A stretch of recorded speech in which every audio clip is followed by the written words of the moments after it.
Assalamualaikum warahmatullahi wabarakatuh. Saya Wahyuni Isfa Aulia, peserta Latsar CPNS Mahkamah Agung Republik Indonesia tahun 2022, Angkatan 7, Kelompok 2, nomor absen 16. Di video sebelumnya, kita sudah membahas tentang materi Agenda 2 untuk substansi nilai berorientasi pelayanan. Di video kali ini, kita akan membahas resume materi nilai-nilai dasar ASN berakhlak dengan substansi materi akuntabel dan kompeten.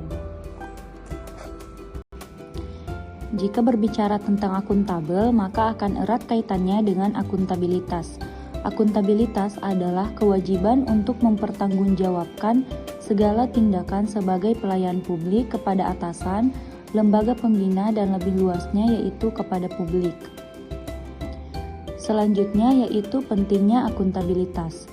Ada 3 peran utama menurut Bovens, yaitu peran demokrasi untuk menyediakan kontrol demokratis, peran konstitusional untuk mencegah korupsi dan penyalahgunaan kekuasaan, dan peran belajar yaitu untuk meningkatkan efisiensi dan akuntabilitas.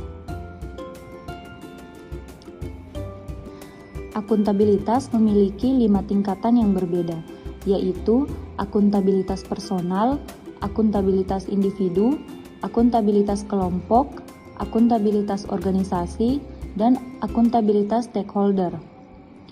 Akuntabilitas personal lebih mengacu pada nilai-nilai yang ada pada diri seseorang, seperti kejujuran, integritas, moral, dan etika.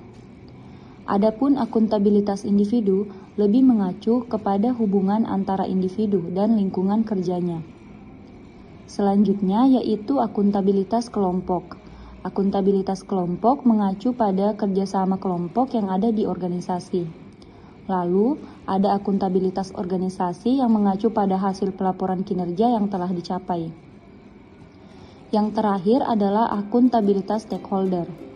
Stakeholder yang dimaksud adalah masyarakat umum, sehingga hal ini menjadi tanggung jawab organisasi pemerintah untuk mewujudkan pelayanan yang responsif dan bermartabat. Ada 9 hal yang harus dimiliki untuk menciptakan lingkungan kerja yang akuntabel, yaitu kepemimpinan, transparansi, integritas, tanggung jawab, keadilan, kepercayaan, keseimbangan, kejelasan, dan konsistensi. Kepemimpinan. Pemimpin dalam sebuah organisasi memainkan peran yang penting dalam menciptakan lingkungan yang akuntabel.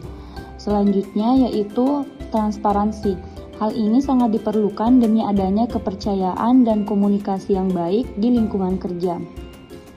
Selanjutnya yaitu integritas. Integritas ini menjadi suatu hal yang wajib dijunjung tinggi sehingga dapat memberikan kepercayaan kepada publik. Tanggung jawab atau responsibilitas menjadi tuntutan bagi setiap orang yang membuat keputusan yang telah dibuat. Selanjutnya yaitu keadilan. Keadilan menjadi landasan utama dari akuntabilitas, sehingga harus selalu dipelihara di lingkungan organisasi. Selanjutnya yaitu kepercayaan. Rasa keadilan akan membawa pada sebuah kepercayaan, dan kepercayaan akan melahirkan akuntabilitas. Selanjutnya yaitu keseimbangan.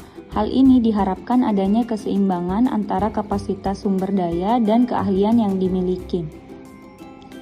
Selanjutnya yaitu kejelasan. Kejelasan merupakan salah satu elemen untuk menciptakan dan mempertahankan akuntabilitas. Selanjutnya yang terakhir yaitu konsistensi. Konsistensi akan menjamin stabilitas dan akuntabilitas. 3 kode etik akuntabel, yaitu kemampuan melaksanakan tugas dengan jujur, bertanggung jawab, cermat, disiplin, dan berintegritas tinggi. Selanjutnya yaitu kemampuan menggunakan kekayaan dan barang milik negara secara bertanggung jawab. Dan yang terakhir yaitu kemampuan menggunakan kewenangan jabatannya dengan berintegritas tinggi. Selanjutnya yaitu substansi materi kompeten. Kompeten adalah kata sifat yang menggambarkan kemampuan seseorang untuk melakukan sesuatu dengan baik. Kompeten sangat diperlukan ASN untuk menghadapi perubahan-perubahan yang ada. Ada 3 kode etik kompeten, yaitu meningkatkan kompetensi diri untuk menjawab tantangan yang selalu berubah, membantu orang lain belajar, dan melaksanakan tugas dengan kualitas terbaik. Selanjutnya yaitu ada 3 konsepsi kompetensi yang harus dimiliki oleh ASN, yaitu pengetahuan atau knowledge. ASN diharapkan memiliki pengetahuan yang luas dan dapat mengetahui bidang kerjanya dengan baik. Selanjutnya yaitu skill atau kemampuan. ASN yang baik tidak hanya harus memiliki pengetahuan, tetapi juga memiliki kemampuan agar dapat menerapkan keilmuan yang mereka miliki di lingkungan kerja. Yang terakhir yaitu attitude atau sikap. Hal ini menjadi sangat penting agar ASN dapat bersikap baik dan senantiasa bisa merangkul masyarakat luas. Terdapat 3 kompetensi sesuai dengan Peraturan Menteri PAN RB nomor 38 tahun 2017, yaitu kompetensi teknis, kompetensi manajerial, dan kompetensi sosial kultural. Untuk meningkatkan kompetensi ASN, maka perlu dilakukan kegiatan dalam menunjang kompetensi tersebut, yaitu dengan pendidikan. ASN bisa mengajukan izin kuliah jika ingin melanjutkan pendidikannya. Hal ini tentunya akan semakin mengembangkan kompetensi yang dimilikinya. Selain itu, bisa juga dengan mengikuti pelatihan-pelatihan yang diadakan secara tatap muka atau melalui e-learning. Sekian pembahasan saya mengenai substansi materi akuntabilitas dan kompeten. Assalamualaikum warahmatullahi wabarakatuh.